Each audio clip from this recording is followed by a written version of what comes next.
Hola, ¿qué tal? Bienvenidos a la comunidad de Iden Idiomas. Aquí vas a aprender contenido nuevo de español todos los días. Estas letras se pronuncian de forma diferente.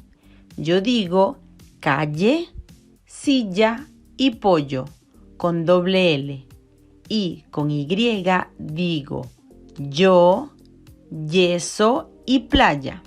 Sin embargo, los uruguayos y los argentinos pronuncian muy fuerte este sonido, con sonido de she de portugués. Por ejemplo, ellos dicen calle, silla, pollo. Y el mismo sonido con la letra Y, yo, yeso y playa. ¿Conocías estos sonidos en los países hispanos? ¿Y tú, cómo pronuncias estas letras? Escríbenos aquí en los comentarios y síguenos en nuestras redes sociales @idenidiomas. Chao, chao. Hasta pronto.